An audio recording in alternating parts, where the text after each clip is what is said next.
Thank you very much. Your Excellency, the former President of the Republic of Ghana, and by God's grace, the incoming President of Ghana, John Dramani Mahama, and your beautiful wife, Lordina Mahama,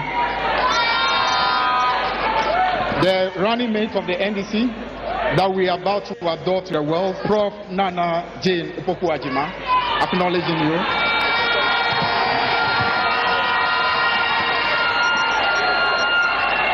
The National Chairman of the NDC, Honorable Johnson Atiedun Ketia,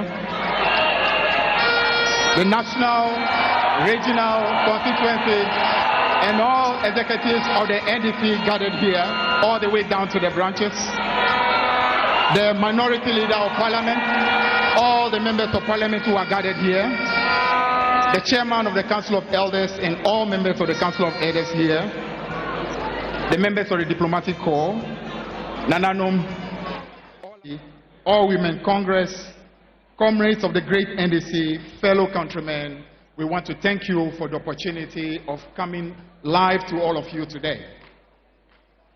It is a very important occasion, not just for the National Democratic Congress, but for this country we all love. It's a country that at the moment is in a state of collapse. And the state of collapse is not just the physical infrastructure or the economy of our country. The real collapse of our country is a moral collapse that we have seen over the last nearly 8 years. The spirit of this beautiful country is at an all-time low. The suffering people of Ghana are looking for an opportunity to breathe again.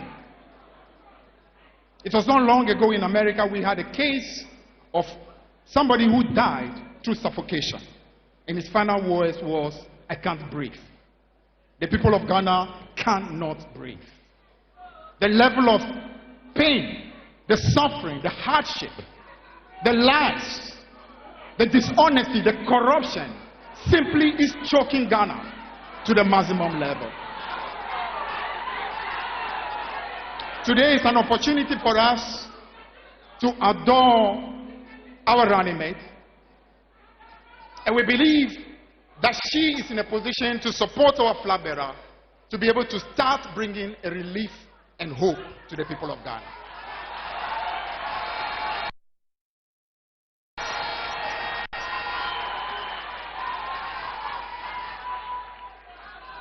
In the last 8 years, we have seen the office that she hopefully is going to assume brought to its lowest level. That office has become an office that is simply the epitome of deception, the epitome of lack of credibility, the epitome of lack of trustworthiness, the epitome of corruption, and the epitome of taking this country to a level where governance has become just a joke. False promises, lies. In you, Nana Jane, we see an individual who is not just about integrity, but an individual who helped to restore that office to the place it used to be. Restore that office to the place Atta Mills of blessed memory took it when he became the vice president of our country. The place where John Dramani Mahama took that office when he became the vice president of this country. In fact, I actually will say, and to a lesser extent, the place that former Vice President Aliyu Mahama took that office. That office today has been degraded, has become the epitome of disgrace. And you, in Nana Jane, we believe will help restore that office to the place of honor.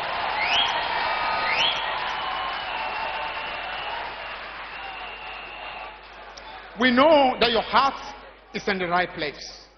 Your heart is in the right place to help the flag bearer of our party, to help to restore hope again to this country. A place where we do not expect that as vice president you are going to know everything, but at least you will have the honor not to lie to the people of Ghana when, for example, we are in what you call energy crisis, and you preside over a country and economic system that lie to the country that there's no problem.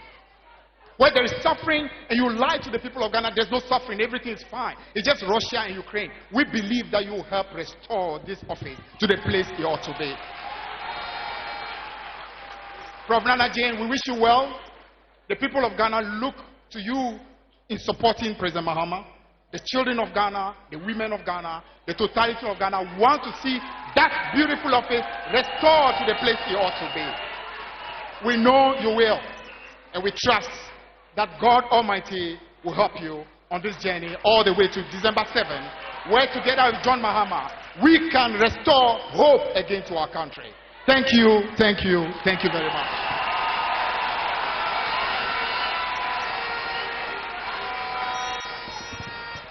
Some of us are vertically challenged, so permit us to always draw the mic down.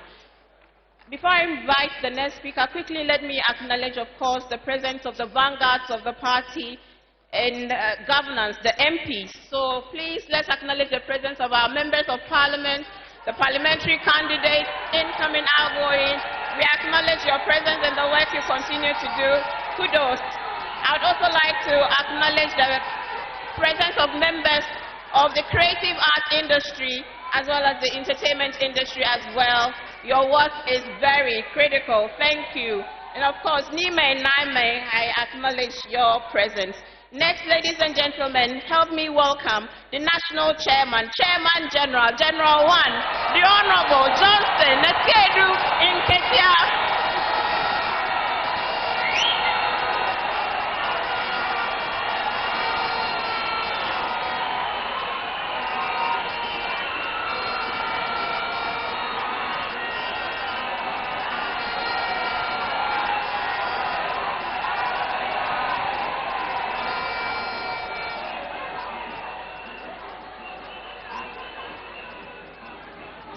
Thank you, thank you, thank you very much.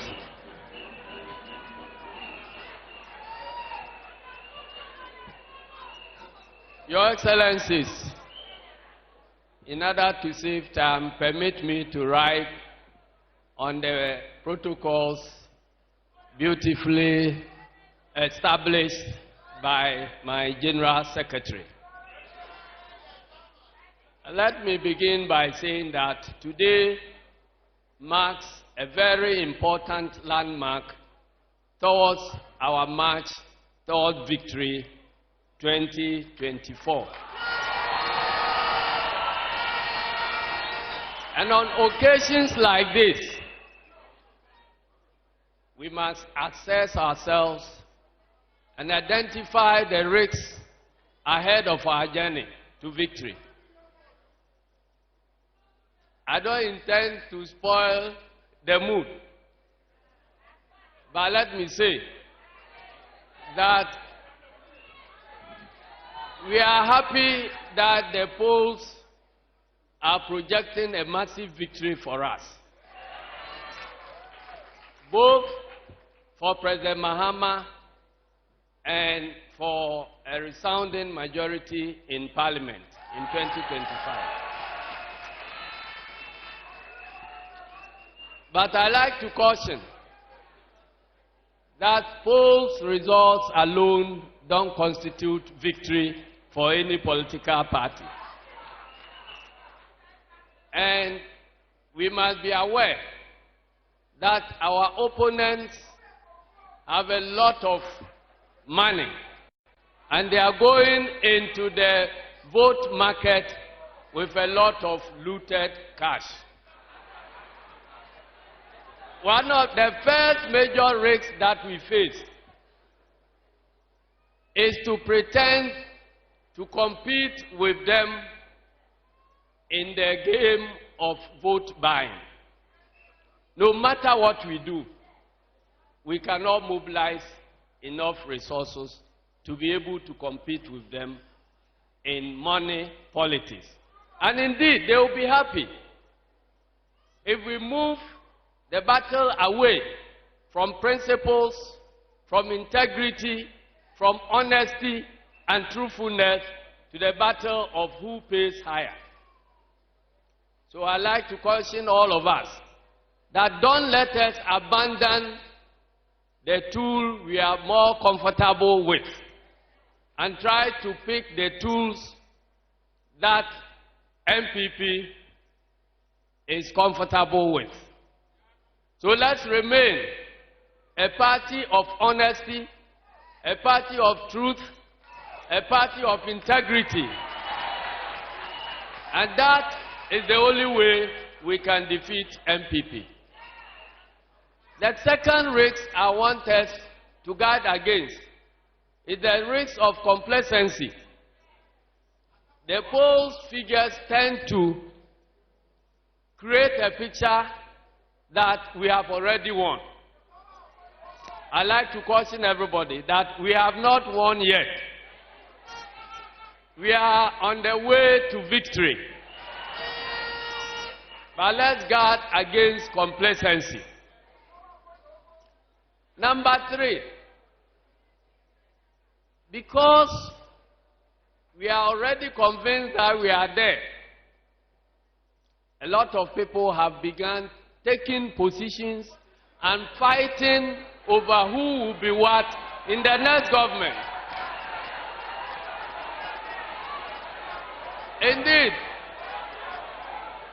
some people are not only fighting about the positions they will occupy. They are telling all others that they will be the kingmakers and they will be making their appointment. If we are not careful, this will dampen the enthusiasm and the spirit of our followers. So I want to assure everybody that we are not there yet. Don't be fighting about positions. And don't be struggling about who will make appointments.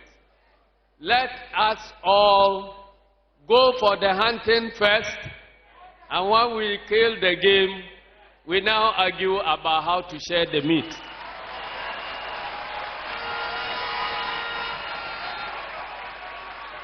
Finally, a lot of us assume that we have won 2024 and that somehow we have succeeded in governing this country so well that Ghanaians will be willing to return us to power in 2028. So I can see orchestrations and movements towards positioning ourselves for what happens in 2028.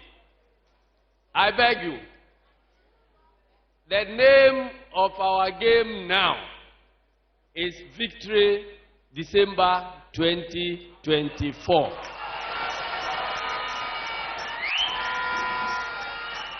Let us seek ye first the victory for December 2024, and all other things shall be added unto thee. Thank you very much, and may God bless us all. I wish to congratulate Professor Naana Opoku-Agyemang for a wonderful day, and we hope, we have the firm belief that the party is solidly behind her and behind President John Dramani Mahama. And we have no doubt at all that he will perform wonders and restore the position of Vice President of the Republic of Ghana to its usual dignity. Thank you very much, and may God bless you. So I'm still here with Winston and Raymond Akwa. We're still building up to hearing from Naana Opoku-Agyemang herself. And we've been analyzing her contribution, what she brings to the ticket. I think it's fair to say that a conclusion around the table is that she may have brought something to the ticket, but it may not have been significant when it comes to the votes she delivered from her own region, the Central region. And we've drilled down to KEA, where she is from, in the Central region. Yes, and Evans, before you continue, before you move on, look, in deciding to nominate or appoint Professor Naana Opoku-Agyemang as running mate, I said, and if you look at the NDCs, all those who had showed up wanting to be running mates, out there, if you speak some of the NDC people, the conversation was that don't appoint anybody who takes something away from the campaign. In other words, if you're not going to add, don't become a liability. Don't become a liability. And so as for her, we brought her in 2020. They had nothing to say about her. Why don't you bring her again? So that's it. Look, oh, Jane and John. Okay, I didn't say that. The tickets, Jane and John did not improve.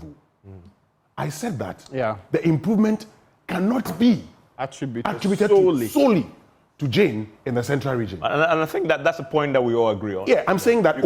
She cannot solely take it. You cannot solely take it. Yeah. Look, let's be very honest here. John Mahama, and you and I sat in studio in July 2020 and said, who would have thought that after that defeat, John Mahama could come back? In fact, it was Franklin Kujo who said, but for the NPP's problems and failure, John was finished. John Mahama was finished. And we all agreed that John Mahama has been able to repackage and come back in 2020. And you saw it in the elections. You saw a John Mahama coming back in election 2020 and making an impact. So the point here is that, and I see the flyers, oh, John and Jane. Look, nobody said that the ticket didn't improve things. Of course, it was a ticket that improved things. But we're trying to single out and say, to whom do we attribute this? And I say, Nana may have played a role. But that role is not significant. But on this ticket, part of the reason why she's selected is that she's not a liability. Which is true. But, I mean, that's a convenient point, right? You are going to an election where you have a candidate. You have a candidate who's been president before, who's lost in the next 2 elections. And you're hoping that he'll make a massive comeback. You are looking first and foremost at the dynamics and saying, well, you need a running mate who is not going to add to the candidate's troubles. Because the facts, the data, suit a possible John Dramani Mahama win. Let's look at it clearly. It's been 8 years. Historically, we change government after every 8 years. And look at the numbers of the NPP depreciating in value over the period compared to when he won the election in 2016, how he won the election in 2020. And that has been the trend virtually every other 8 years. The next time, they end up losing the election. If they're going to win, they'll win anyway. Yes. And not because Jane was on the ticket. Brilliant. So I'm saying that somebody would have sat down and said, we do not need to rock the boat or bring extra burden onto this ticket. If we are going to win, and historically are going by that standard, we are more likely to win without the extra factor being contributed here. And I made the point earlier, for me, momentum is everything in politics. You have a candidate who has momentum. Yes. And he had that momentum with Jane. Brilliant. So you don't want to change that. I get that. You want to change that factor. You want to keep that factor constant. The prevailing condition or the prevailing factor here is that John Mahama, if he was without a running mate, could have still won the election on his own going to the next election. The determinants of that will be that the odds are against the NPP in this election. And if you look at the economy, and if you want to drop in the current doomsday and other factors, it's as if things are cascading and coming together. Like the way things came together against the NDC in 2016. Imagine beginning of 2016 or 2015, the power crisis, the economy, all of those things after 8 years. And you know how the NDC consistently drum into the hearts of the people, even though the NDC is about that 8 years. John Dramani Mahama done 4 good years. So I guess that what we're saying emphatically is that the most important value she brings to the ticket is keeping things as they were. Stability. Exactly. The Stability. She does so bring that stability. you don't have somebody who is now going to soil the candidature or the tickets or cause extra damage to it. Indeed, I'm convinced that if the NDC really feels that, Prof, stay home, do once in a while rounds, you put in a car, you wave and shake hands with people, no rigorous campaign. It is the belief of those who made the decision that that alone is enough to actually win the election. I am not sure whether that in and of itself is sacrosanct. It may be trend-wise a reasonable conclusion to make. It may be, looking at the current prevailing circumstances, a reasonable conclusion to make. It may even be that you are thinking about just the year 2024 and not looking beyond it. But that's what it is. But I'm just wondering whether, if all things being equal, and this is an election, and this is an African election, people do not care. They can put everything on the table to try and win the election. Will the candidature of John Dramani Mahama, which is now being carried on the back of Mahama predominantly, let's not get it wrong, will this survive going into this election alone, especially when there is a certain northern bloc that appears to have been watered down? And we all know the data, right? If you close your eyes and make massive inroads in Ashanti Eastern and add some other regions, let's say 50, 30, 40 percentages to it, you can win the election. Yeah. If the NPP is only considering that and want to put everything to the table, will this predominant reliance on a certain Mahama candidature weather that storm? And that's the point I was coming to make about when we conclude that the biggest value is stability. The biggest value is keeping the status quo, don't rock the boat. Is also the downside that it breeds complacency. Yeah. Because that is almost a done deal. Exactly. I heard something like that in Esedi Keche's voice. Yes. That some of you think that we are almost done with this. You are looking to 2028. That could breed complacency. And the biggest threat in politics is complacency. Yeah. Especially in an African politics. And we know. We've seen that the NPP is more cunning and their political astuteness over the last 2 elections or 3 elections since we had the president, Nana Opoku-Agyemang, on the ticket. It's streets ahead now of the NDC. NDC used to be that party that everybody will go to in terms of political strategy when, etc. That's more capable of winning elections. And for a long time, they had won more elections in this country than the NPP. But we've seen that the NPP has changed that. And for me, for those who look at the James ticket as keeping the status quo, may also get the signal that we are coasting to victory.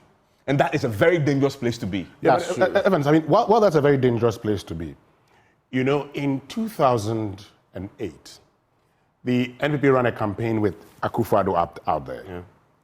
Now, by 2012, they were still running that kind of campaign. But then by 2012, you had the famous Or Die Be Die. Yeah. And the conversation was, see, we told you. The man is violent. We told you. By 2014, the NPP had started a campaign that focused more on the economy and now who their vice presidential candidate was and how he was going to transform things. What point am I trying to make? The point I'm trying to make is that the NDC doesn't have this luxury because they didn't select Prof Naana Opoku-Agyemang last year. Or, I mean, it is selected 2 years ago. If they selected her 2 years ago, what would have happened? Or if they knew they were going to select her, then the strategy would have begun long ago. Would have seen her, even though she used to represent John Mahama at certain events, they would have actually carved a certain strategy around her. But this is the point. While, I said that, look, if I were John Mahama, I wouldn't have selected Naana Opoku-Agyemang. I am not John Mahama, and that's why I'm not John Mahama. But you can understand John Mahama's thinking also. Okay.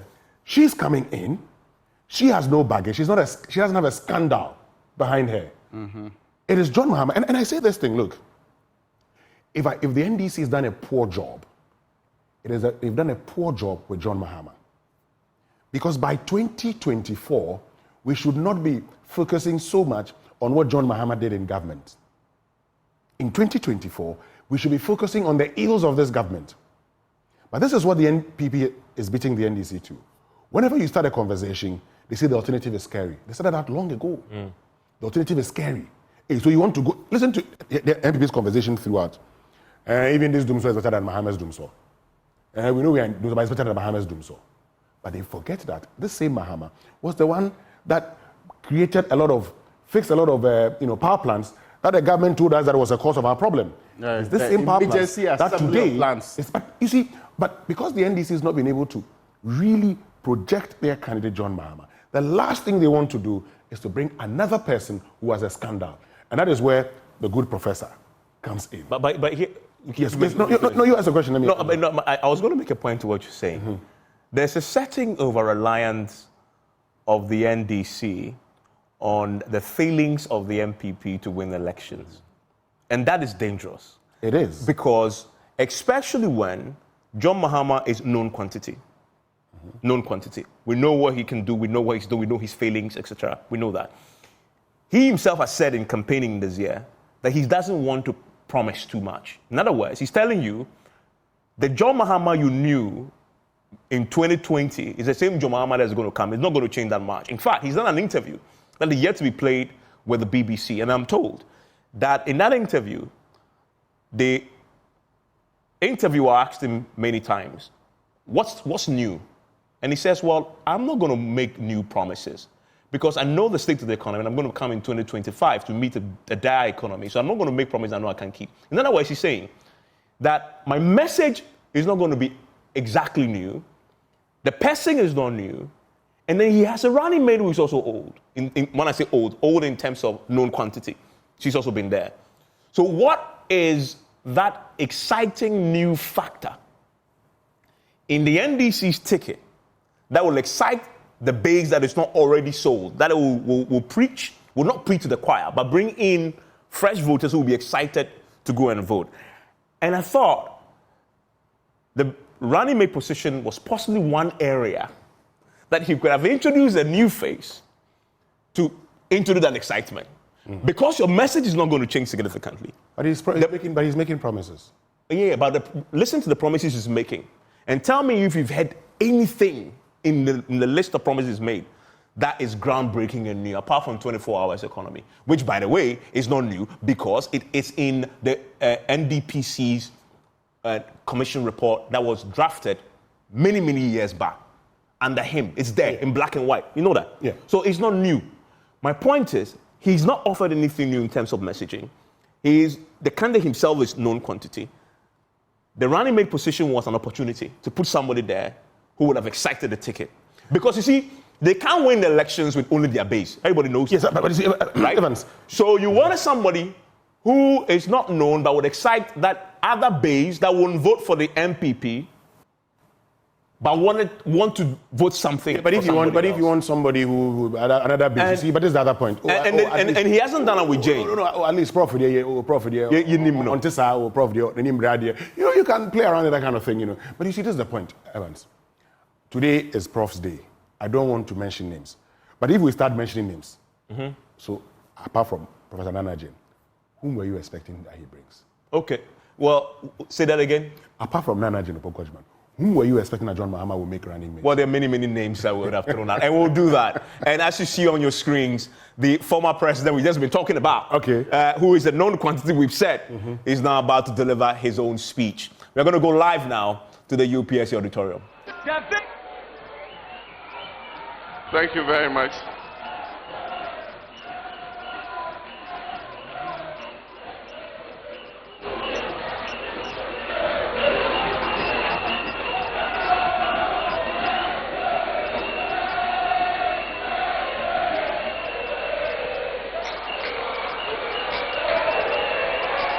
Thank you, Jama Group.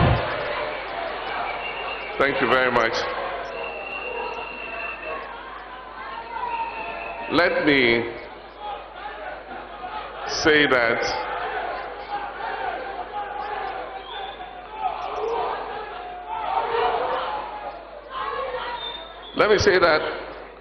I don't have any list. And so for those of them who were referred to by General as having chosen their positions, you may be very, very deeply disappointed.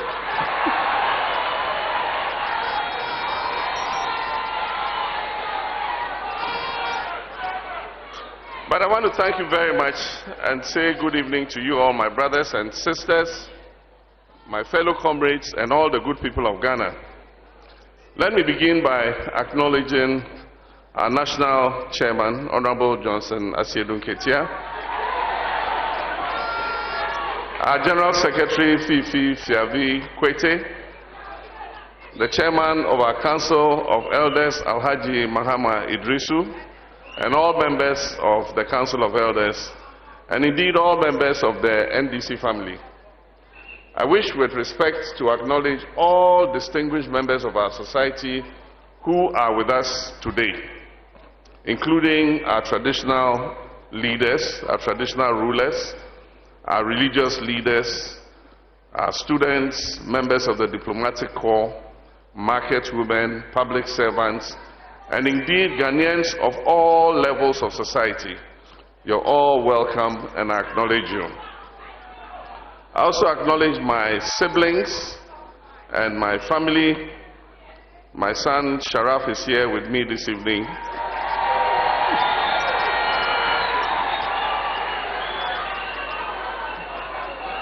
And most importantly, I recognize Mrs. Lordina Dramani Mahama.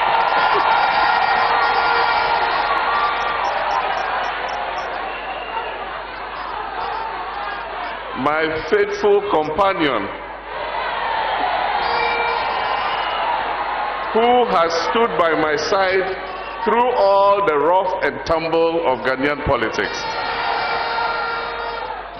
But today we are here to celebrate one person, and that is my running mate, in whom I'm well pleased, Professor Jane Naana Opoku-Agyemang.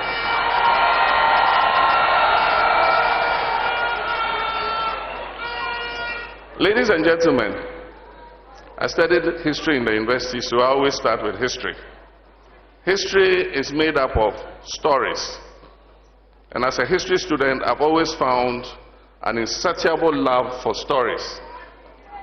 These stories are not simply meant to entertain us, but they are meant to teach us about ourselves, our choices, and our actions, and the useful lessons that we can learn from these stories.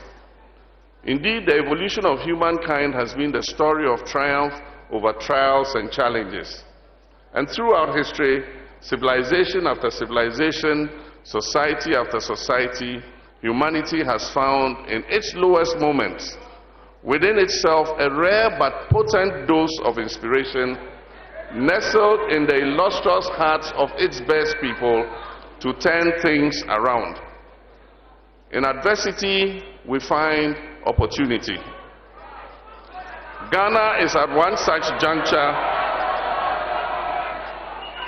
Ghana is at one such juncture in its life, and it requires all our best human resources to change the course of our history and steer our ship of state into calmer waters. Often when our stories are told, they are about his story. But right before us today in Ghana, another story is playing out. Right before our eyes, another history is in the making. But this time, I'll call it her story.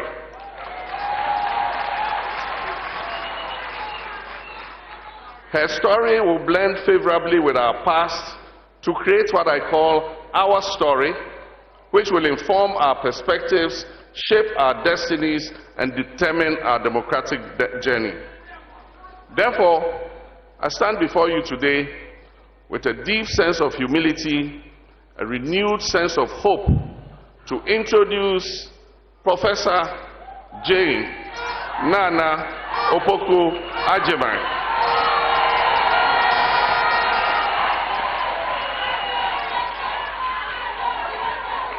A very respected woman, a female achiever, a woman of integrity, who would make her mark on our country's journey towards progress and prosperity. There is no question about it. Over the last few years, Ghana, our dear country, has sunk to the lowest depths in our history as an independent nation. Our country, Ghana, over the last few years, has been buffeted by turbulent seas and has been sailing against a very strong headwind. Our leadership has been uninspiring and inept. We have lived under an administration that is unable to be truthful and honest to the people of Ghana and never accepts responsibility for anything. There can be no question in our minds that the effect of this maladministration has been so insidious and pervasive that today our people have lost faith and hope in not just the government of the day, but in our democratic system of governance. Ladies and gentlemen, our country needs an urgent reset. Our people need a leadership that is inspiring, one that will make our people believe and trust in our Ghana project once again and believe in the hope of a better future. Ghana needs a leadership that will place value on integrity, truth, and accountability.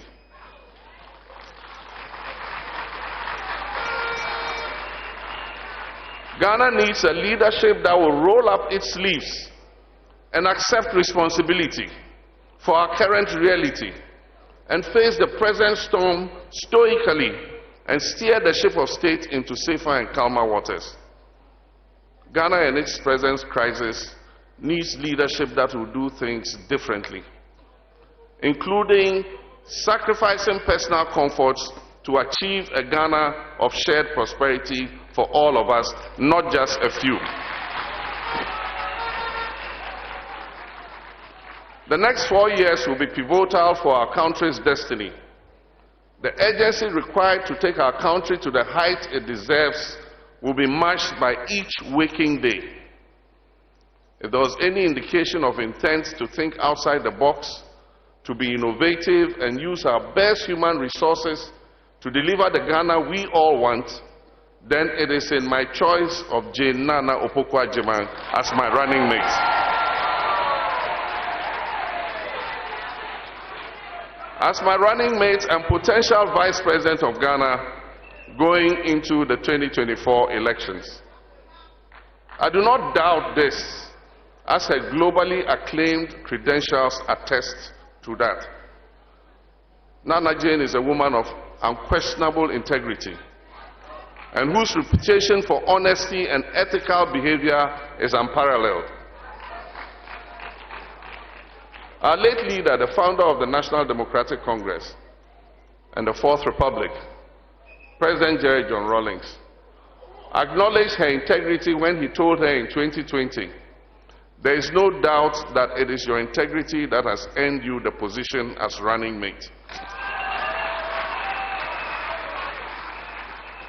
A former Minister of Education, a trailblazing first female Vice Chancellor of a public university in Ghana, and celebrated as a scholar and as an administrator, her shining credentials are endless on the African continent and across the globe. She is a woman who will accept responsibility and bring honesty and truth back to the office of the Vice President.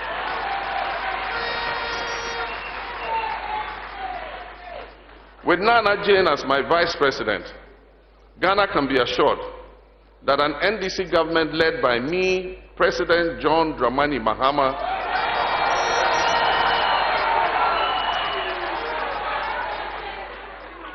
will fight corruption and restore the gaping absence of accountability that is the current hallmark of this government.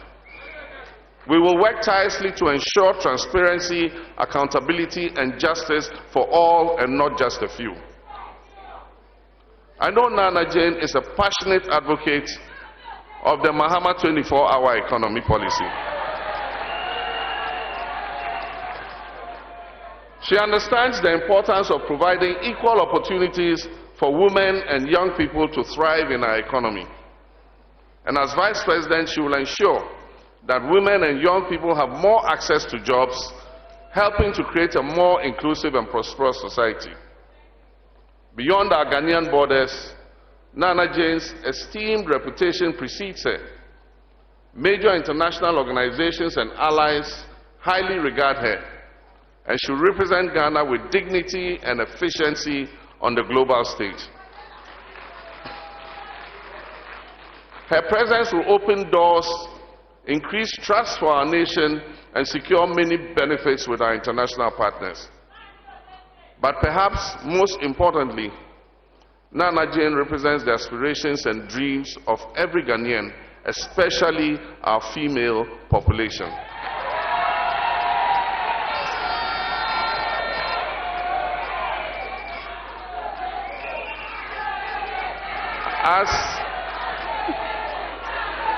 Thank you.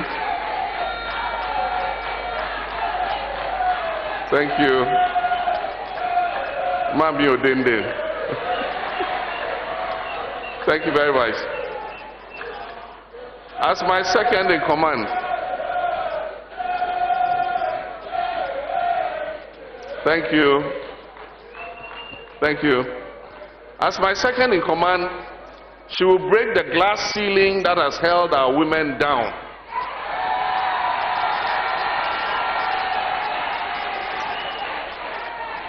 And she will generate a new hope in our daughters that the sky is the limit.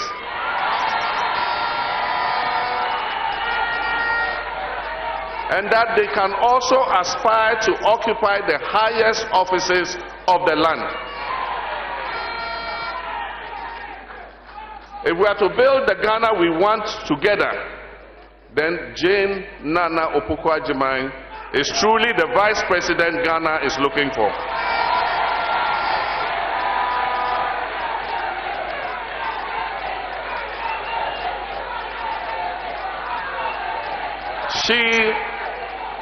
She will be a perfect complement in many ways, serving with dignity, courage, integrity, and grace. And under a Mahama Nana Jane administration, the government will work harmoniously with a seamless bridge between the office of the president and the office of the vice president. At the end of our tenure, our 4-year tenure, the story that will be recorded will be our story. It will be a collective legacy built by the best human resources of our country, male and female.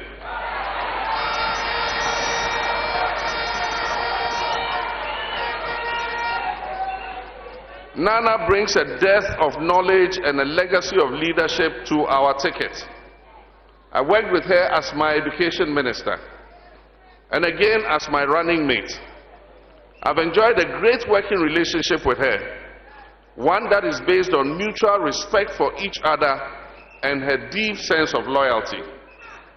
She has great insights into human resource management, empowerment, and social development. And under my administration, she will have oversight, among others, of the education sector, the health sector, gender, and social protection.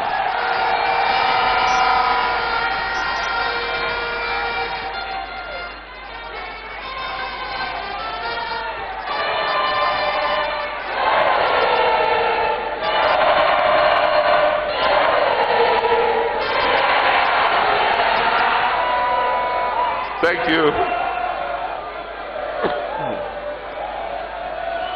In these dire times, when unemployment rates have risen astronomically and poverty is stalking our land, ours will be a pair of experienced individuals poised to work together to make the difference that Ghanaians deserve.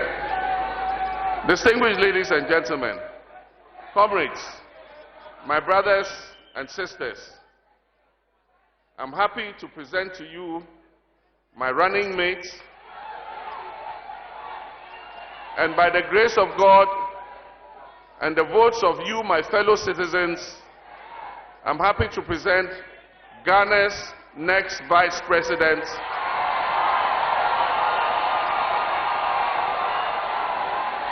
Professor Jane Nana Opoku-Agyemang.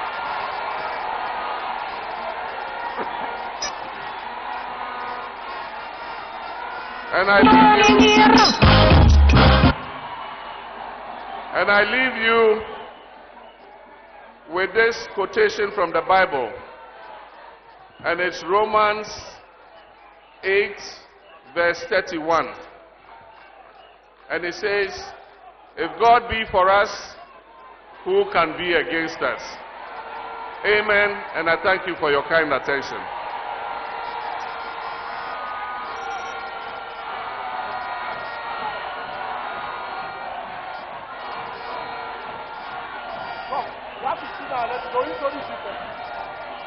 Sorry. No, let me stand here. Yeah, okay, now let's just go straight. Okay, and so as you wait for the Professor Jane Nana Opoku-Agyemang to mount that stage and deliver a much anticipated speech, we will be talking about what we just heard there from John Dramani Mahama. And guys, So John Mahama has said something today that was interesting. The responsibility that he will be giving Jane if they win elections this year. And we know historically and traditionally, our vice presidents have chaired the economic management team. Even he himself as JM was a chair of the economic management team. But he tells us that if they win, Jane will be in charge of education, health, gender and social protection. Your comments on that? Well, I mean, of course she was education minister. Gender, social protection is something you would expect, you know, also because over the past few years we've had that. The bit about health, and so you can see a John Mahama probably telling you that I'll let her lead the social sectors of the economy. And that's where I think she would excel. And as for education, she's been education minister before. Okay, we can go now. Jane Naana Opoku-Agyemang is now speaking, running mate to the NDC. My response is 2.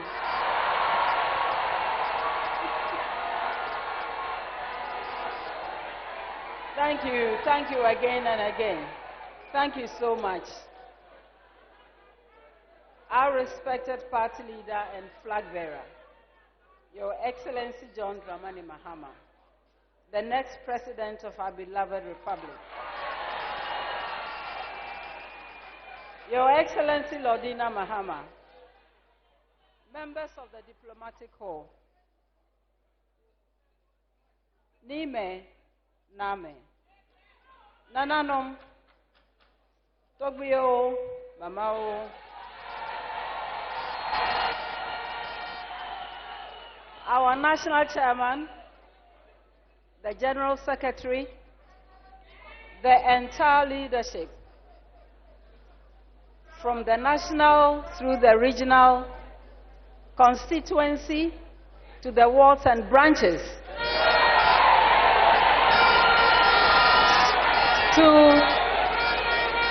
to our devoted, hardworking, and teaming supporters and sympathizers, many who have traveled from across the country. To you all, I extend my deep appreciation for endorsing my nomination and for accepting me again.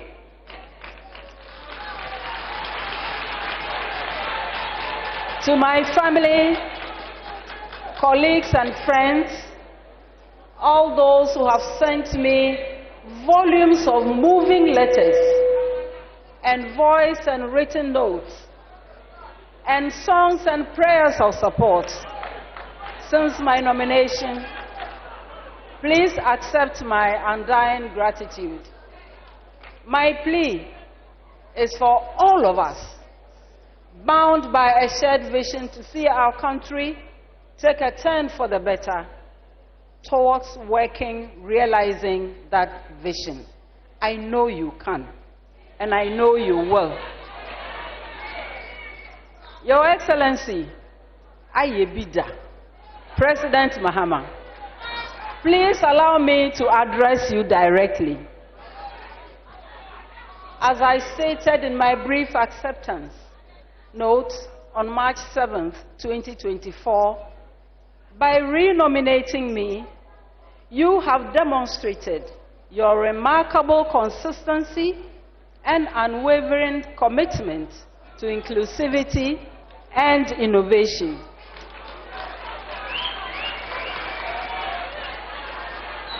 I have heard you share with me, with the public, as you have done tonight, your rationale for choosing me again.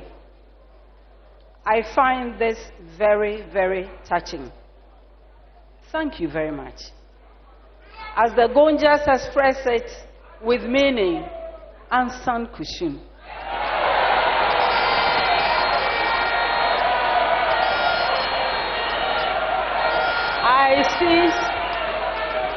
I see your choice as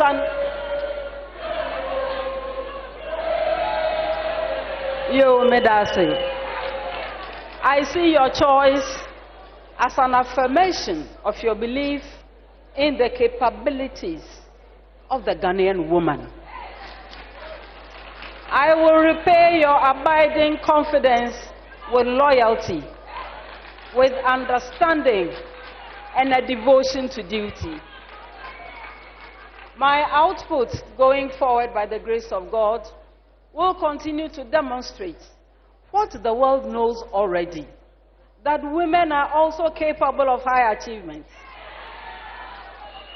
that we do so with that reservoir of strength, determination, and mental acuity that only those who are noble and far-sighted like you can comprehend and contend with.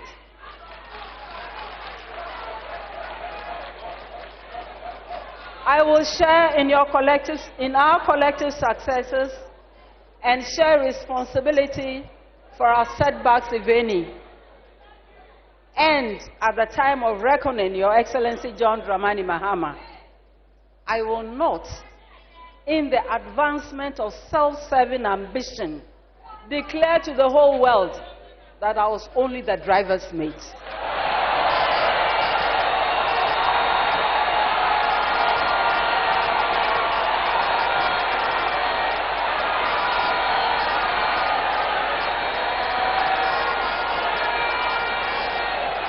Thank you. Distinguished ladies and gentlemen, before I go on to other important matters, please let me state my understanding of where we are as a country, as a nation, and the implications of what lay ahead. The election ahead is not so much about Ghana making history, although that is important. It is not so much about returning a competent president back to power. It is not even about producing the first woman vice president, historical and exciting though these are. It is not only about bringing the NDC back to power, although that is indispensable in our current circumstances. The elections ahead and winning them is about winning elections for a purpose. The purpose goes beyond those enumerated above. The purpose is the opportunity to heal our country again.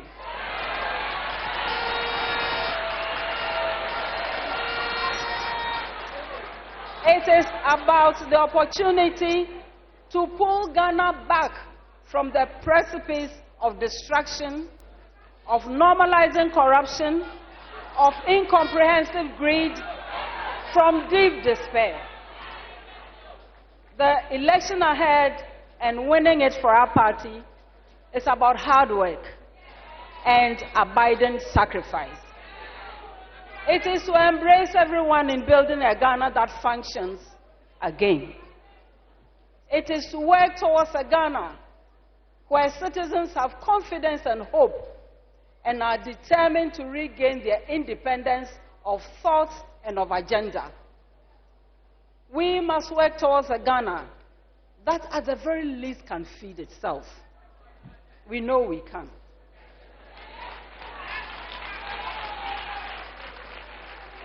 We must work towards a Ghana where the law truly works, where there is shared prosperity, where democracy has not become a fluke, where people are not abused, and where the basic necessities of life are not denied the majority.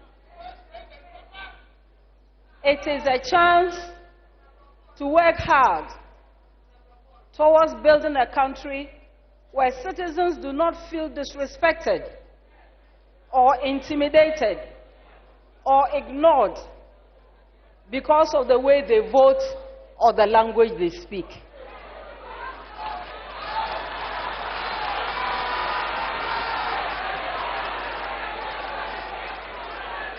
The victory we seek as a party is to invite everyone to the onerous task of rebuilding a broken Ghana, of restoring hope in a manner that the is capable of,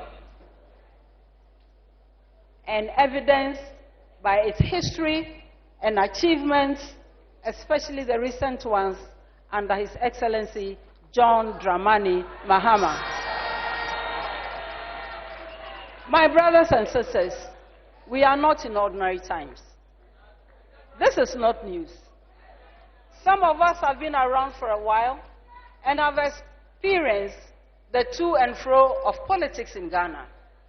But never have we experienced the levels of greed, unbridled arrogance, unrestrained impunity, sheer dishonesty, barefaced hypocrisy, incompassion, as displayed by this incumbent government over the past 6 years and more.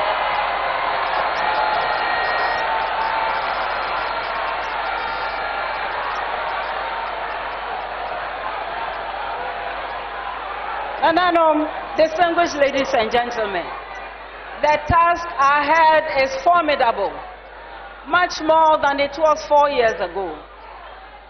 When people ask me, why are you doing this? Let me explain. I remain inspired by the fact that as a people, we have faced terrible situations before. Check our history. Please don't begin with the Fourth Republic or the struggle for independence, although these are also important milestones. Go hundreds of years back. In those hard times, our forefathers and our foremothers too did not throw up their arms in despair. They fought back. They resisted. They sacrificed. They persevered.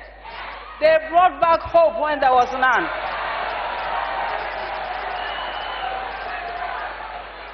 They picked up the pieces of a broken people and carefully and strategically sewed them back. And they left for us a legacy of selflessness, of true patriotism and pride. It is our responsibility today to leave something better for the next generations. Giving up is not an option. We must all soldier on. Across the political divide, across social and professional groupings, among the youth, you hear complaints and stories concerning state capture, where this government has chosen to use its power not in the broader interest of all Ghanaians, but to favor a small clique. What is that?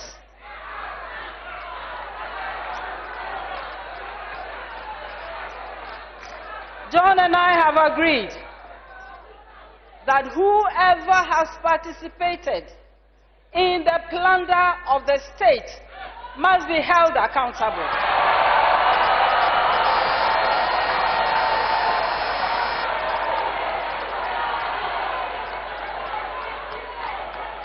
And my friends, this is not a threat, it is a promise.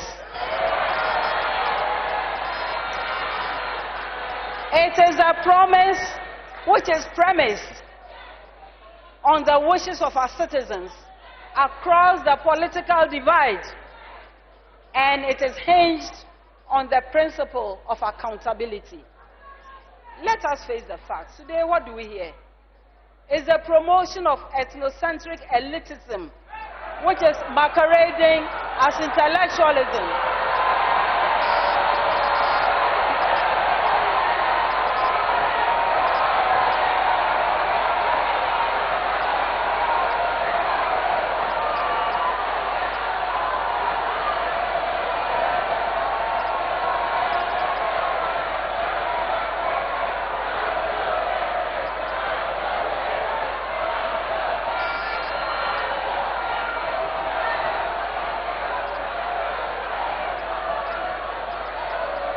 Distinguished ladies and gentlemen, it is elitism masquerading as intellectualism. It is weakness strutting as courage. And crony capitalism masked as development in freedom. It is shameless hypocrisy, pretending to be objective. This will never move our country forward. Rather, the most significant achievement of all these has been a country in near insolvency. Its natural resources such as water, land, and even the environment in rebellion. A people harassed and intimidated into numbness.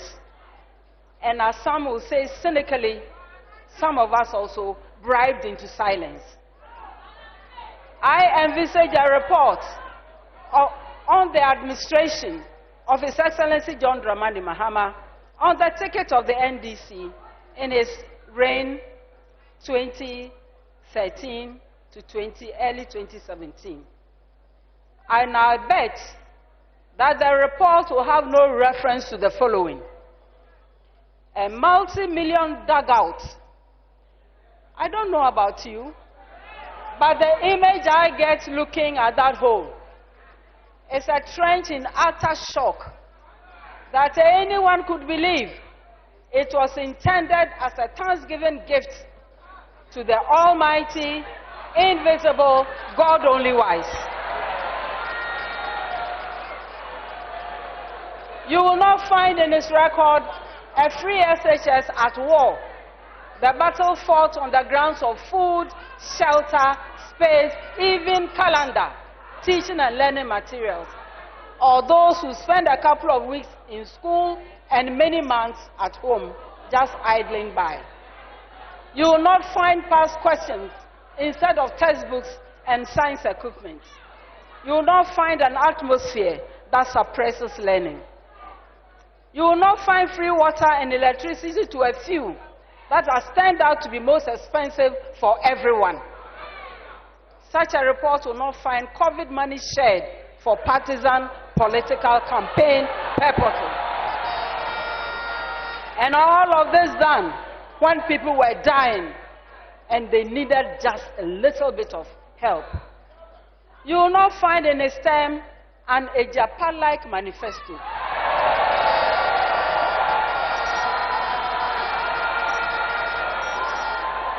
And you will not find him as president clearing malfeasance and writing love letters to prejudice a bad situation. You will not find that unemployment jumped from 8 to 14%. And actually check the figures. Check the actual figures. Go beyond the percentages. And you will not find a debt to GDP that has gone a wall, or a city that refuses to be tamed. Under his tenure, you will not find weak efforts to hide the truth of Dumso.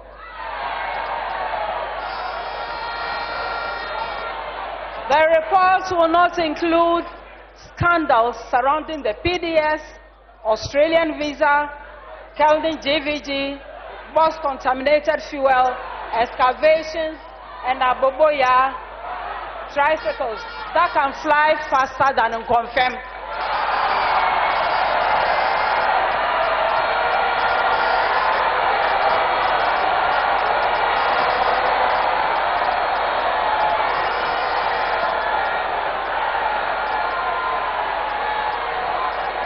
Distinguished ladies and gentlemen, you will not find unfulfilled promises of one village, one dam, $1 million per constituency per year, 350 secondary schools from scratch, and too many betrayals and too many instances of disrespect.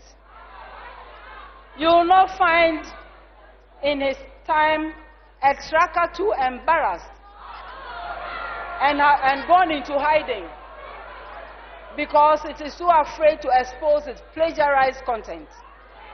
In truth, such an investigation of his term would not reveal over 100 scandals and still counting. What will the report say about the NDC under John Dramani Mahama? After exhausting the list of clinics, hospitals, medical centers, expansion of existing universities, polytechnics, 10 technical universities, brand new universities, focus on current and projected national needs. You will find the Mahama schools, popularly called E-blocks, and you will find these constructed from scratch. You will find that there was a debilitating shift system.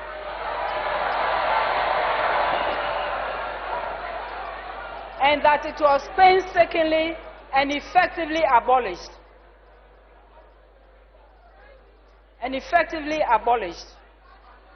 You will find that the ratio of textbooks at the primary level moved from 1 book to 3 children to 4 books per child. This is a leader you can trust. This is a leader who has the love of the country at heart. The report will highlight new roads, harbors, railway lines, not what we've seen of late, Ayalolo buses. You will find the lack of intimidation of opposing voices. You will find serious investment and practice to enable a digitized economy and society. The report will go on to point at housing projects, including the famous Saglemi housing complex, and even those that somebody has happily raised to make room for a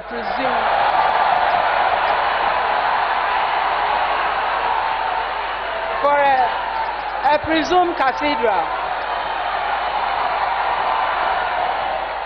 You will find that journalists were not hounded into exile. Should I add more? Okay.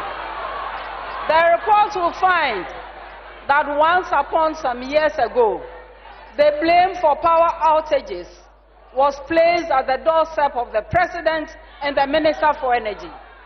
The report will find a President who solved the energy crisis that he inherited, and a minister who did resign on principle. The report will tell of a timetable for load shedding, provided to respect the dignity of citizens and acknowledge their right to plan and also to learn the truth about our situation with energy.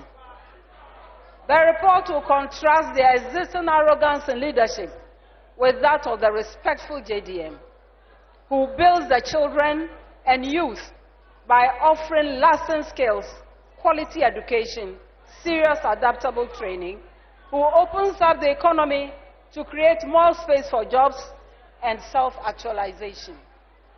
The report will highlight a JDM who does not line up desperate young people in the heat of the tropical sun to march and salute him as head of state for jobs that have no head, they have no tail, they have no future. The report will explain the foundations of the principles of the policies of the NDC, that they will see that the NDC strives and thrives on consensus building, from observation, study, analysis, vigorous debates that tolerate all views, to an agreement on the options at hand, and end with well thought out implementation plans. The benefits of such approach inure to everyone. They inure to nation, they inure to community, they inure to individual, in that order. The report will highlight, going forward, the critical processes that will lead to innovations and flexibilities of the brave, timely, intentional intervention of a 24-hour economy, as proposed by H.E. Mahama, after consulting widely with stakeholders and citizens across the country, because he respects everyone. I am not surprised at all that many labor groups, businesses and individuals have embraced the concept. It is a vision anchored on the firm belief that with the right policies and incentives in place, we can inspire a new generation of enterprises to adopt a multi-shift work system and wider participation in the economy, thereby ushering us all into a new and golden era of Ghanaian industry. Obiara baby. And by the time the policy is in full flight, a couple of years down the road, we should not be surprised to see how, from the vegetable seller to the miner, from the smallest hamlet to the crowded cities, from the farmer to the fisherfolk, from the young couple to the single parent, everyone will come and see and apply the benefits of the 24-hour economy for national, group and individual advancement. Please come join us in our hall meetings, in our town hall meetings, and other programs to learn more about this incredibly effective strategy. Do not fall victim to those who have realized that having failed in sloganeering and packaging, that they have exhausted all their strategies and therefore resort to deception and destruction. We are particularly pleased to see, as evidence in credible polls, that this visionary policy has caught on and resonated with the public, especially with our young people. Where are the youth? Are they here?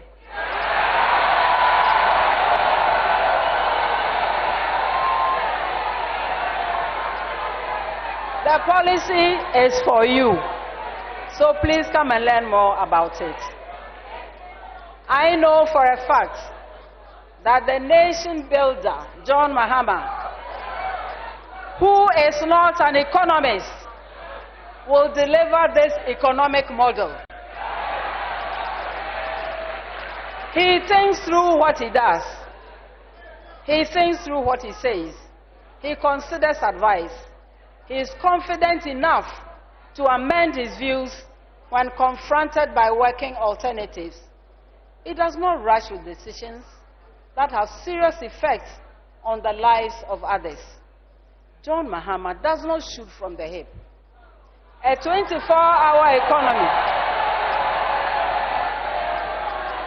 A 24-hour economy will demand that we pay special attention to skills training in Sanwejuma. And that is why we are serious about continuing with the critical reforms and the improvements we made under his tenure in our technical and vocational training institutions to ensure that we equip our youth with the technical skills necessary for a thriving economy. In Sanwejuma also means equipping our youth with tech skills so that they are ready to participate in our economy and in the global remote economy. So, as we mentioned several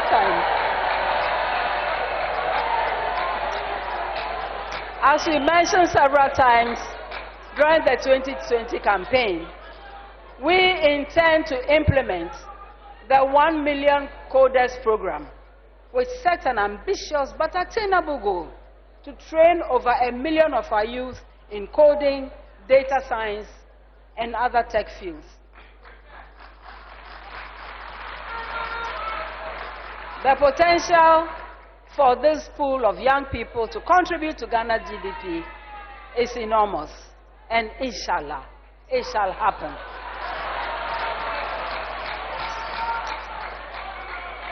Definitely, another important area, and why this position is important, and why the NDC has prioritized it.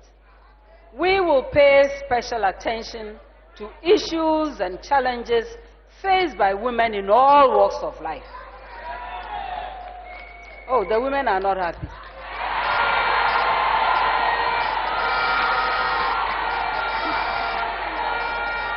And the men too.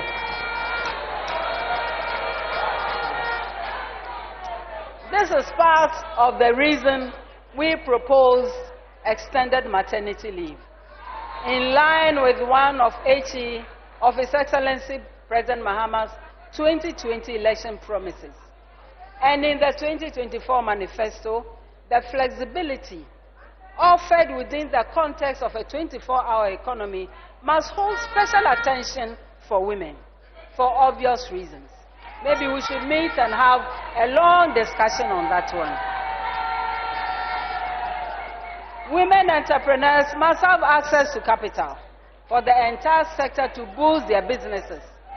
And that is why we will actively pursue the establishment of a Women's Development Bank.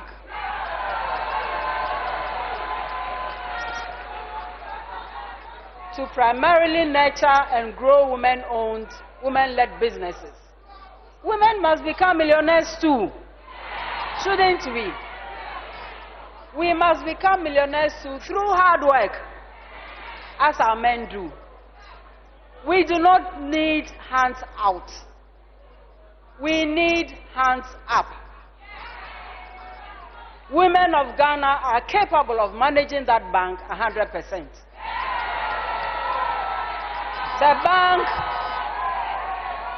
The bank must take care of small-scale businesses or tiny-scale businesses to give them credit. And I'm talking about those who are hawking or people whose businesses do not depend on huge capital. I envisage a board made up of trading associations and cooperatives, and all these fully represented and making serious decisions and being accountable to its members. An eye into me.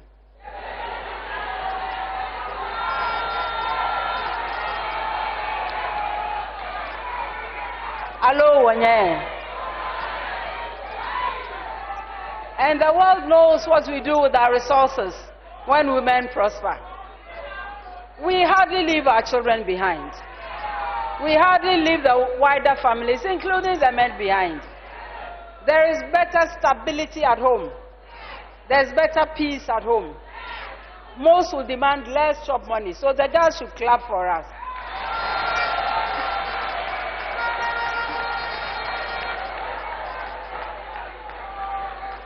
And you know that all these add up to make a nation at peace with itself. Surely this is what Kwejiru Aggrey must have observed when he made his famous statement about the far-reaching effects of the education of women.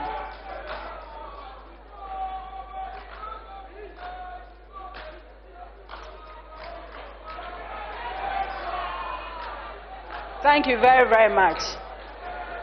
And distinguished ladies and gentlemen, if anyone has any doubt, just remember a lady called Esther Oklu. What brilliance, what innovation, what display of entrepreneurship. She showed the way. Let's revive that dream and hope and actions of our hero and heroine entrepreneurs as models. Let's stop killing their dreams, because some of us are simply too lazy, too envious, too lacking in original ideas, or have capabilities that are too low to match their results. How do we preach entrepreneurship, encourage a study, and propose its practice, and then turn around to make waste of the efforts of successful entrepreneurs? If you decide you don't like the owner, think of the worker who may be a member of your community, your political party, or even your church member. How about him? We must move to the level of encouragement, appreciation, and support of those who participate in the private sector, no matter what. Their efforts at nation building trickle down to all groups. We will also undertake the modernization of our markets, which remain special and dominant places for women in the economy. Market women deserve the benefits of a clean, modernized marketplace. Our efforts so far bear witness. All I plead is that our efforts must not end with beautiful Kejetia or attractive Kotokraba and allied markets.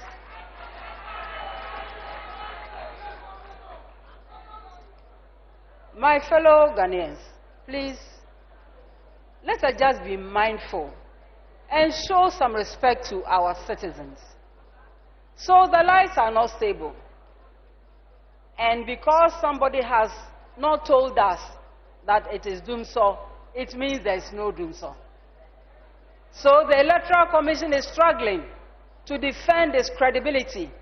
And until the Commission tells us that the missing equipment mean nothing, everyone should believe that there are no issues to worry about.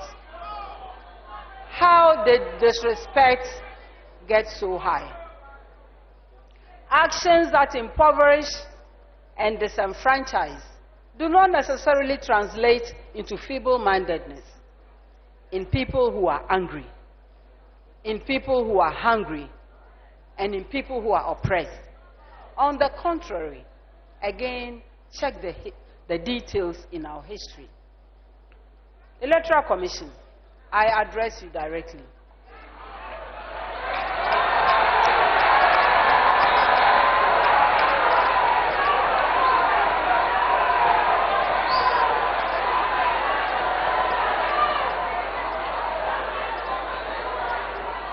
It is in the national interest and in your own interest to make transparent what has been and is going on in your establishment.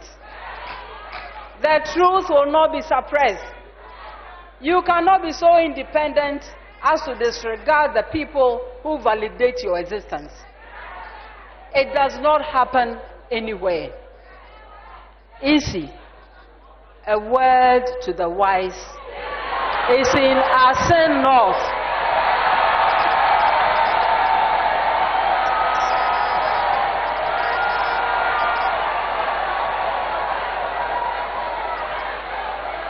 This administration has all but given up.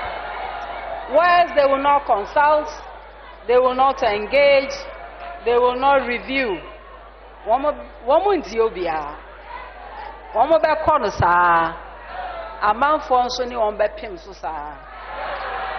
Distinguished ladies and gentlemen, my brothers and sisters, fellow Ghanaians, Ghana requires a different environment, and urgently so. The Ghanaian voter is presented again with the experienced, humble, focused, and truthful John Mahama, who has always consulted out of respect and out of the conviction that knowledge does not reside in the head of any one person. The condescending see this, unfortunately, as a sign of not having original ideas. The unpretentious see it as a sign of understanding the foundations of democracy, which is consensus building. I see it as a sign of strength, and I feel privileged to work so closely with JDM. Consensus building should be the fulcrum of any progressive, positive project. It has already been demonstrated to us how without such a foundation, the Ghana without aid has turned out to be the Ghana without compass. We have a choice now, come December 7th, and let us make the right choice. Corruption is too rampant in many government and non-government institutions. Sadly, those institutions meant to check on corruption have been significantly weakened. We must strengthen the institutions, and we will do just that when the NDC comes to power from January 2025, God willing. It is our duty to ensure that our sources of wealth are not given away to obscure entities or shrouded in opaque deals. We must not arrive at a destination where our national assets and natural resources are treated by some as if they were assets of their own creation, to be willed forever to friends and family. We must be passionate about justice, about the protection of our environment, about protecting our differently able citizens. We must be passionate about institutions that are responsive or are supposed to be responsive to our collective needs. We must be passionate about stamping out corruption. Let no one tell us otherwise. Not even those who have so alienated themselves from reality as to be impervious to the truth of women delivering on the floor, of children waiting for a benevolent person to advance much-needed vaccines, of children learning in dangerous circumstances, of teachers threatened and parents intimidated from their core functions of caring for their own children, of those who can no longer afford healthy and once affordable meals, euphemistically called face the wall or Kofi broke man. We must ensure that our elderly citizens must not picket for their own money. Let no one tell us that the culture of silence has become the norm. And let no one convince us that 8 persons were shot in cold blood because they had gone to exercise their civic responsibility of voting, and that it was all right for a whole member of parliament to call them criminals, or that it is okay for Sal to have no representative in parliament for 4 years. And all of this happening under democracy because somebody whimsically decided hours to elections that they could not vote for a parliamentary candidate. And please don't tell us that the Bank of Ghana, rather than defending itself from accusations of breach of procedure, can choose to label those who raise the matter publicly as hooligans, and that they should have followed procedure.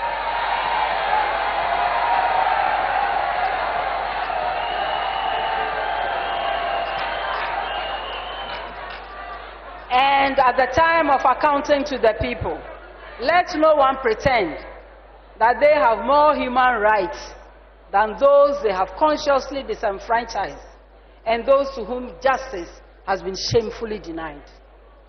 When those otherwise loud voices we assumed spoke for the voiceless have gone into self-imposed silence and even deafness and blindness, with all apologies to our friends, but this is self-imposed, not natural.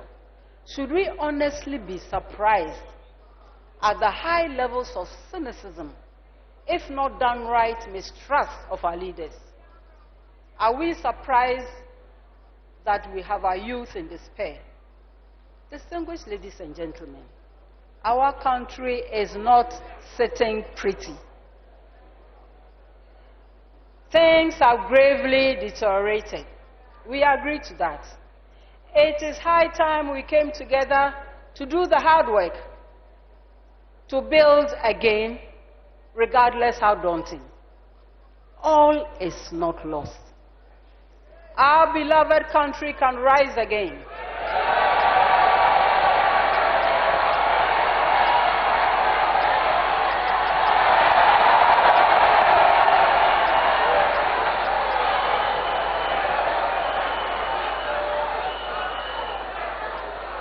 Ghana will rise again, and this time it should not slack. Politics is about building the country.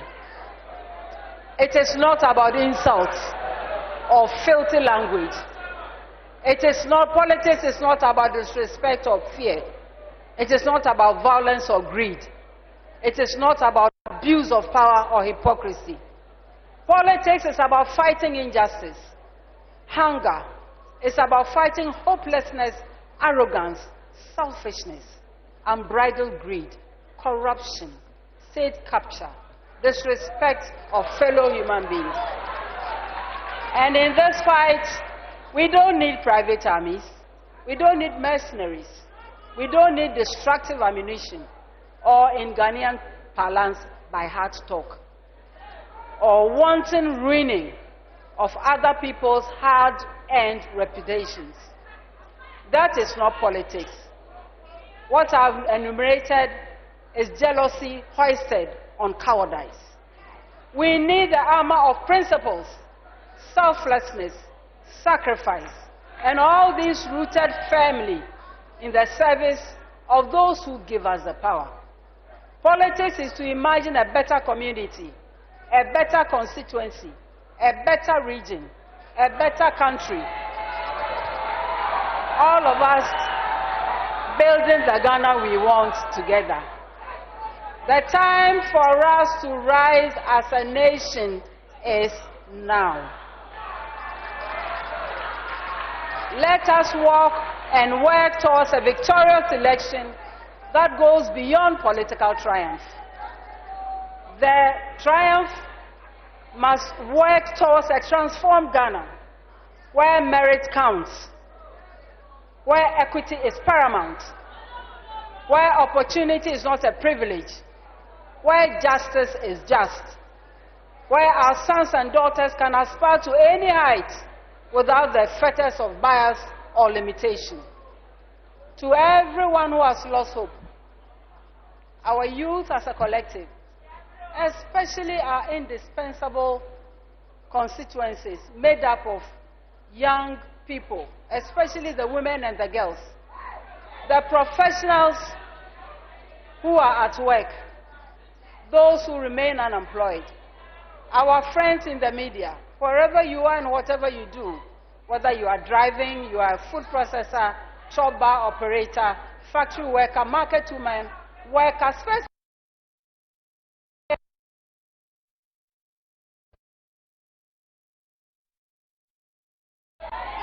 I address you last because you are very, very special to me. And I open my arms to welcome each one of you. Come partner with the NDC. Come let us think together. Come let us work together. Come let us craft and roll out a future of limitless prospects. A future where your dreams and those of your children are attainable. Where your voices are constructive. Where your lives matter.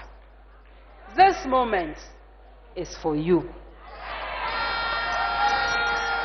No shaking.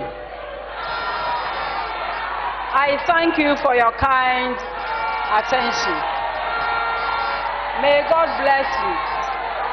May God bless our homeland, Ghana.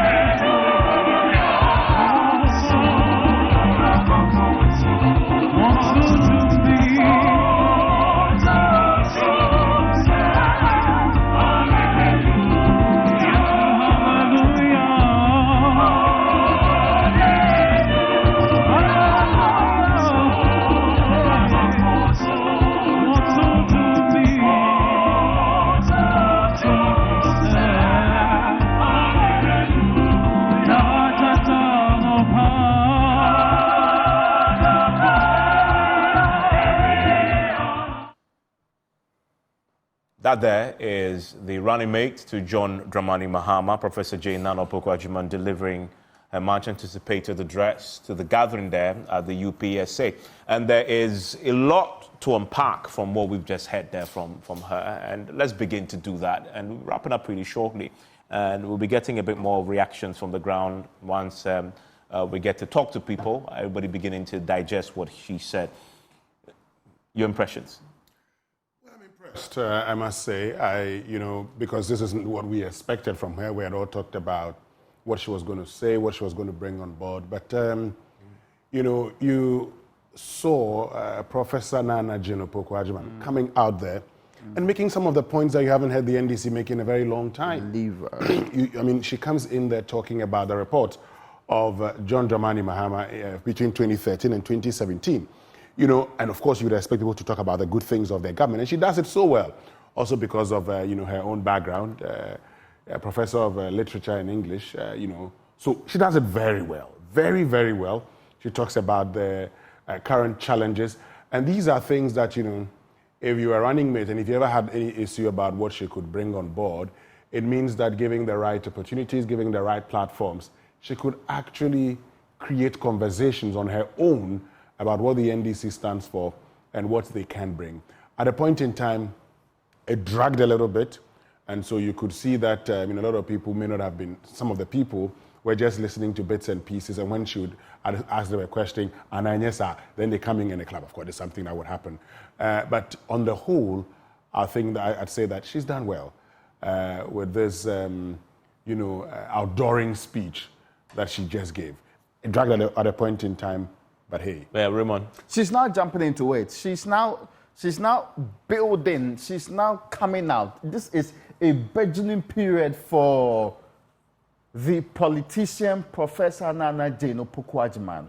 And I was impressed with some of the jabs. I was impressed with some of the heavy punches she was pulling.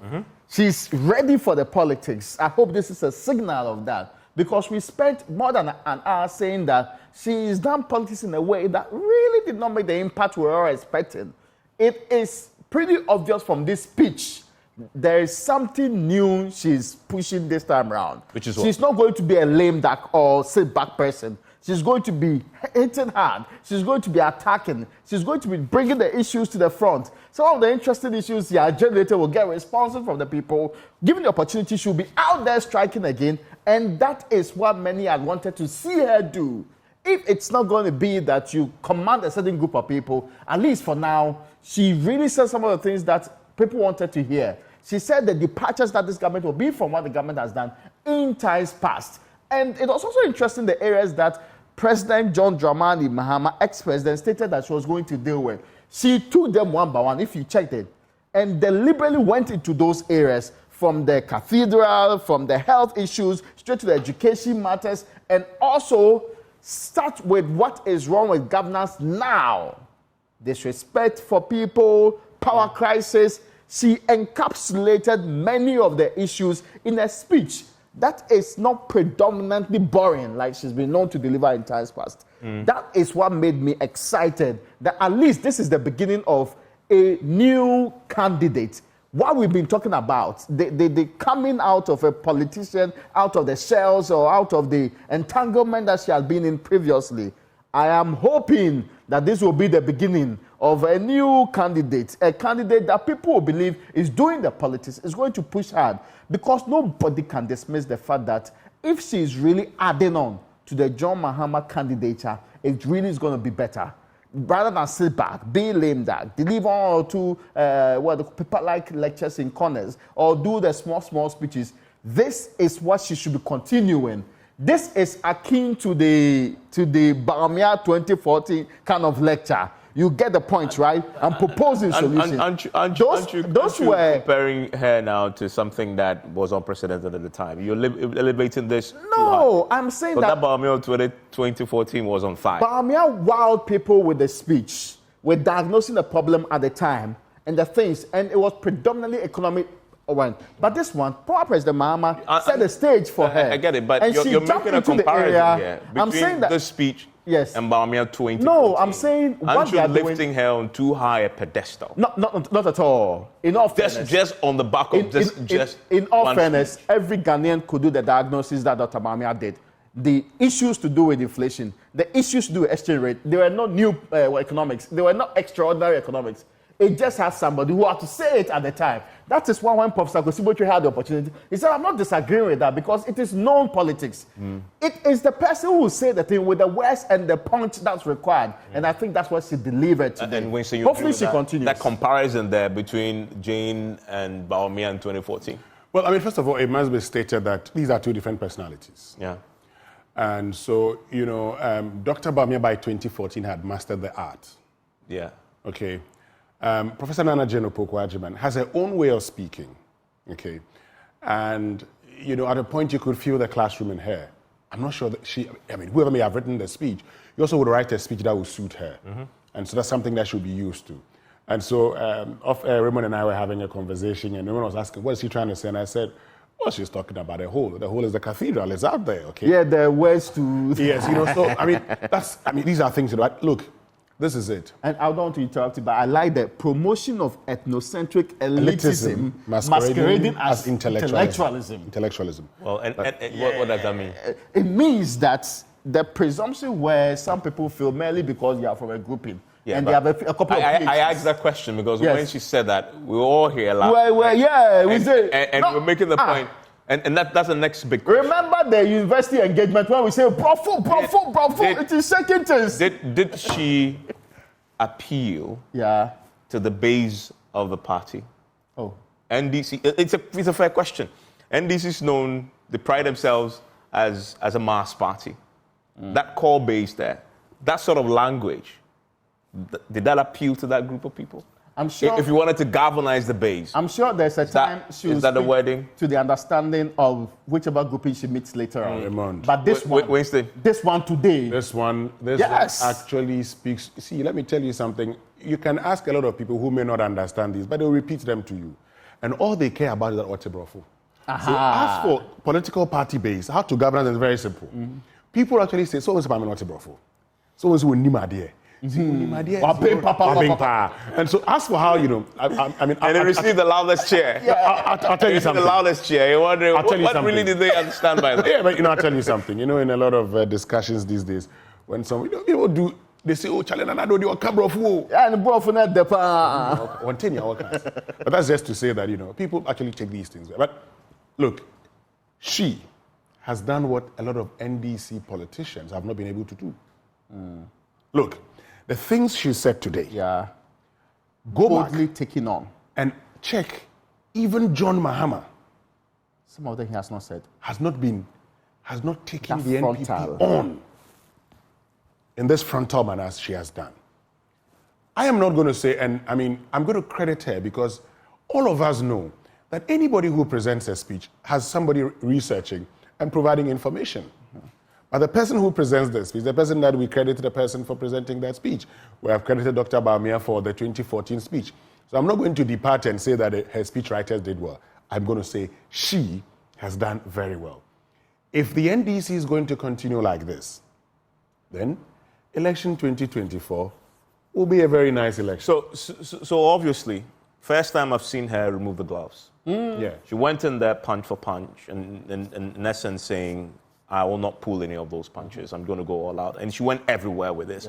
He was taking a lot of the controversial issues. She took on Doomsor, for example. She talked about the fact that this is impunity, you're not explaining to us.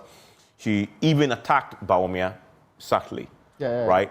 Where I will not be a driver's mate. Exactly. I will not come for when we have challenges to come and say I'm only a driver's mate. But that again is one of the places I felt she could have done more. Remember that the directness to which you can take on your opponent, the man whose face is going to be on the ticket is Bawumia. There are a lot of things that this government has done wrong that, of course, you can credit the president for, but also Bawumia takes the blame for. I was looking for more instances where he went directly for Bawumia. Like Dr. Bawumia did to President Mahama. Directly. I mean, and when Bawumia was a running mate. In 2016, in 2012. He was not dealing with a running mate. No. He was frontal. He was dealing with John Mahama. He was so effective that the NDC's rebuttal, I even forgot that the man whose face is going to be on the ticket is President Akufo-Addo. That was a good strategy, but this is the other problem the NDC faces, because this time around you don't have Akufo-Addo, you don't have Bawumia being the president. So in 2014, 2015, John Mahama was seeking re-election. And he was the president, so you could easily blame him. But there are a lot of issues here. But today, the vice president appears to be taking himself out of the many things the president is doing. But that is where, if you're a good strategist, you don't allow him to go away with everything. Exactly, but you don't allow him to go away by, first of all, setting that agenda for him. Then when you start responding, and that's why I would have felt that, look, the NDC had an opportunity to actually have done this long ago. Yeah. The NDC should have done this long. The NDC should have been leading the conversation in 2023. Before now. Well, they're doing this, but you see, this is the point. Today, are you going to get back to the conversation that says, you're the driver, you are the co-driver, you're not the mate, you're the co-driver, you're not the mate, you're the co-driver, you're not the mate? Hold on a second. Today, what you want us to talk about, and is to certainly jab him and say, don't engage in self-seeking agenda, and because of that, deny the very people that have, brought you into office as vice president. Today, because you want to be president, you say you didn't do all of these things. That's a debate we can have. But today, being her day, we should remember her also for the things we are remembering her for, and saying, like you said, she removed the gloves, came out there to punch. She took on all the issues that you would expect her to take on. Yeah, the broad issues. And I come back to my point. I get that, and she was very effective in delivering those punches on the big issues. So talking about corruption, he says, this year's election is about taking the country back from incomprehensive greed and corruption. So he went there, she went there. She talks about whoever has participated in the plunder of this state must be held accountable. This is not a threat, it is a promise. So she had all these moments where she was delivering bars after bars, quotable quotes, things that you remember, sticks in your head. Great. But then it comes to the person. This is about a credibility battle here. That's true. It's about people's reputations. If you can discredit your opponent enough, you have a chance of putting yourself there as an alternative. Mm-hmm. And remember, one of the most important reasons why she is a formidable running mate is because she comes to the ticket with no blemish. A lot of integrity. With a lot of integrity. In fact, John Mahama makes the point. Yeah. So if you have Jane Naana Opoku-Agyemang taking on Bawumia directly and the government that he's now going to be, he's not the face of the government. The president is now lame duck. Everybody knows. When you do that, you have Jane doing that, she carries more sway. Because if John Mahama does it, you can easily say, but you two, when you were there. Exactly. You also had all these things against you. But you can have Jane do that more effectively. And I was looking a bit more at taking on Bawumia himself and hanging the failings of this government. And you see, some NDC folks have done that very effectively. They don't allow Bawumia to escape through that door of I'm only a driver's mate. Again, no. And they do the Nana Bawumia. Yeah, but again, every time you were there, you supervised us in cabinet. See, you and I sat on, all three of us were there when we said that. If Bawumia doesn't depart well from Akufo-Addo, that departure from Akufo-Addo, if it's not properly done, we will come back and discuss that instead of his vision. You would remember that after the presentation of his vision, while we discussed his vision, we also discussed his departure and said that you cannot be part of a government, take credit for the good things that a government has engaged in, and then say the other bad things, I was only an advisor. So that, and we all know that a lot of people actually said, why is Bawumia doing that? All she has done, and for, all of us who have followed politics, is to actually say the things that people know. Don't say new things. Don't say new things. Yeah. All she did was to remind people that this is happening. This is a man who's running away from his shadows. And so today he says he is a driver's mate. I will be a co-driver. It means that now I am moving on. So this is a person who says, I am moving on now to address him as part of the government. I can understand that you may say, and that the two are the same. They are inextricably everything she says about the government, is she saying you are part of the government? That is you. You see, I get what you're saying. For us, the textual analysis we're doing, you read in between the lines, you know what he meant. But you don't want to leave it to interpretation. You want to be clear, unequivocally, and state it. This is politics, for crying out loud. You go for the juggler. When it's Bawumia, you mention him by name, right? Again, you say, we know who she was referring to when she says, I will not only be a driver. We know it was Bawumia. Yeah. But I'm saying, your opponent has a name. And a face is going to be on the ballot. Why are you, and we said she took the gloves off. So, hit him. and let's see if you can let it stick. That's true. For me, that's my point. You need to do that. You need to hit him and see if it can stick. If it doesn't stick, of course, that's a problem. But at least try. The most effective, and Bawumia's strength is that exactly. Look, Bawumia made incompetence, the word incompetence, stick on. And he had a way of saying it. Absolutely. More like a jovial form. She delivered that punch. And incompetent was every opportunity. So you couldn't mention John Mahama without thinking about incompetence, right? It stuck and it worked. My point is, you have a running mate now who also has now the man who made incompetence stick on the guy he's now deputizing or going to run with. This is an opportunity for her to also land that punch, not on the government, but on Bawumia. And make it effective. And let's finish and analyze. He landed punches on Bawumia. Did it stick? Yeah. Right? I didn't see that. It was a lot of the issues that we know that she didn't shy away from, right? The corruption issues, the greed, the incompetence wasn't there, but of course, she talked about the corruption, the disrespect, exactly, the low level of governance, the impunity, those are broad negatives that this government has shown that she was telling us about. To be fair, nothing she said today was new, right? We all knew this government's failings. It's there. We know it's there. We know that thing. We know they failed in running this economy. It's there in our faces. We know they've run the energy sector aground. You're seeing its results now in Doomsday. We know corruption has been a big problem. That's true. This government has been struggling. SML is the latest one. And the president's own report tells us that something went wrong, right? So those issues we know. So when Jane repeats them, it's the way she puts it, because we haven't heard it like this before. So we said, oh, that's brilliant. Yeah.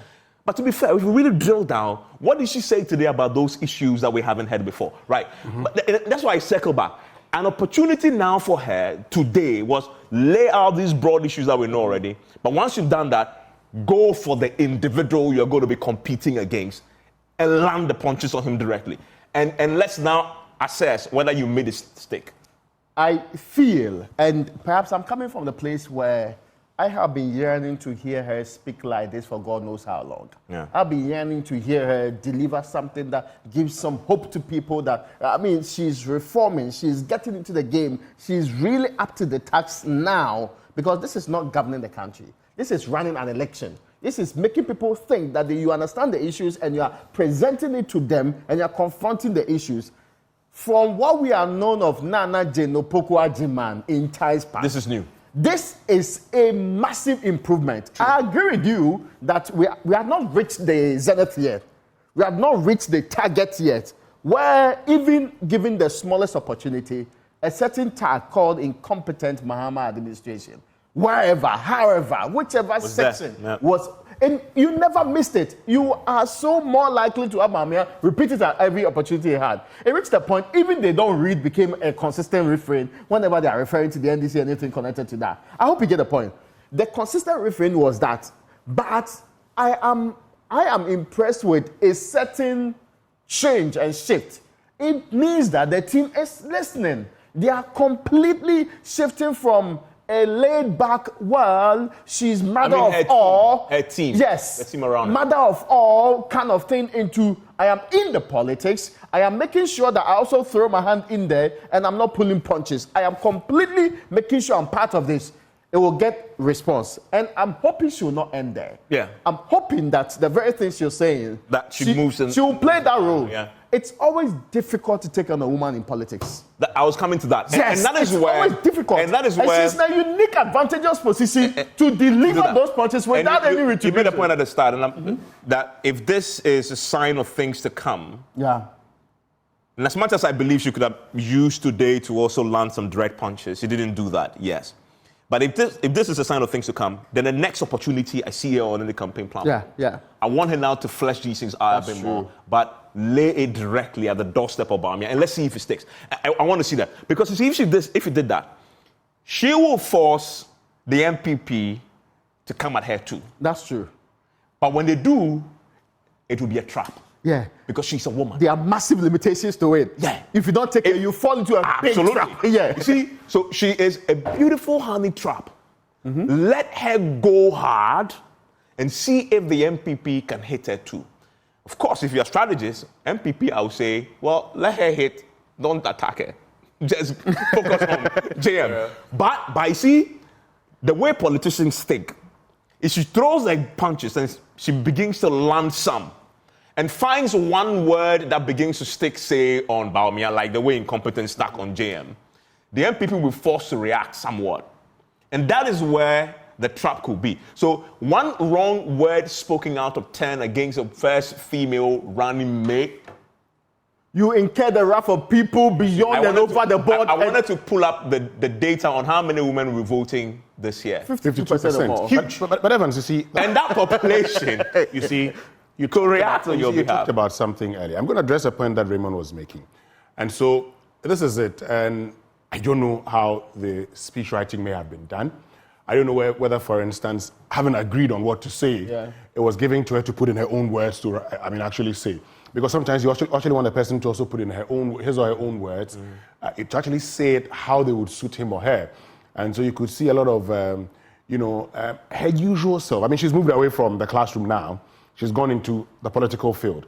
But again, if you are the NDC, you're bringing her as an astute academic, a person of integrity. So there shouldn't be departure so much from the academics for now. You start gradually, and then listen, all of us are wowed because we didn't expect this from her. Yeah, that's true. Okay, so you actually do it gradually. So you throw her in now, she comes back. Now, you want to check the response. And I mean, all of us here, the policies are field that we've studied. Sometimes you throw in the first bit, check the response, and come back again. So the response is good, they are listening, they would come back and say, you want to go in there, you want to go in there. I'm sure the MPP will not go and attack her. The MPP knows that. But it depends. Hold on. It depends on how effective she is in landing those punches on Bawumia. You see, if the figure is not effective, but if she begins to be effective on that, they will have no choice than to react. The thing about politics, and I always make this point, I mean, Lawrence Rees has this book, Selling Politics. He says, feelings that are formed by emotions cannot be dislodged by mere reasoning. If you play into the hands of your opponents, and he hits you so hard that it touches on the emotions of people, no amount of intellectualism would wipe that off. Okay? And so it was something the MPP did so well in 2016 when they went with the incompetent Mahama. It hit people and they took it on. Today, you would say, okay, how about you jab Bawumia? That's why Bawumia came in first. So you see, you need to play it safe now by first of all touching on what you think he's doing wrong, by saying you are self-seeking. Keep it at that. Yeah. You have remembered that. This is a man that I say is self-seeking. The next time I come, I make reference to him again. Sometimes you don't throw everything. You know, the very first time Bawumia came, he didn't come with the incompetent. At the time of reckoning, I would not, in the advancement of self-serving ambition, declare to the whole world I was only a direct mate. Now, you're telling that this is a man that, for his own self-serving interest, moves away from this thing. But it's also something that all of us, and many people have said, Dr. Bawumia, stop this attempt of trying to say, if it was good, I was part. If it was bad, I wasn't part. So she's just reminded you of the person you're dealing with. Then she leaves it at that. Also because of her own background and who she is, she will do a lot of these things a lot of times for now. This is April. You may say there isn't a lot of time. But hey, the NDC years ago, and I remember Dr. Tonyedu, years ago when I spoke with him in 2017 thereabout, saying that the NPP was stealing their members because the NPP now was implementing policies that are masses. If you are the NDC, and the NPP will go into 2024 talking about a lot of the masses, social interventions they've implemented, because of how the economy is also, if you are the NDC, you must also appeal to part of what the NPP initially said was its core base. And who else can do it better than the good old professor? Today, people will sit back, analyze her statement, and say, and John Mahama sets the tone really well by saying that she's going to be in charge of these sectors.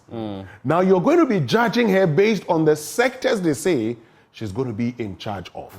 And everything she says, you're going to look at it and say, does it relate or correspond? What is the correlation between what she said and what John Mahama says is what I'm going to be allowing her to take care of? It is true that she must actually at this point in time come out, leave a bit of the bars which she started, but a lot also would depend on John Mahama. If the strategy is to push her forward, good, but will that strategy work? A lot depends on John Mahama. It mustn't be the two of them. Others must also get into the campaign. I mean, if they don't, well, they say a word to the wise is where? He says it's in Aseno. Okay.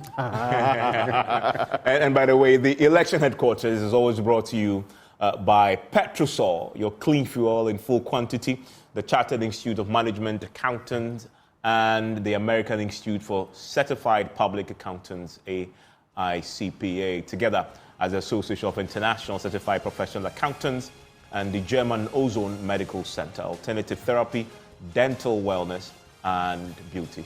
Election headquarters is here on the Joy News channel, also on Joy 99.7 FM and across our many social media platforms.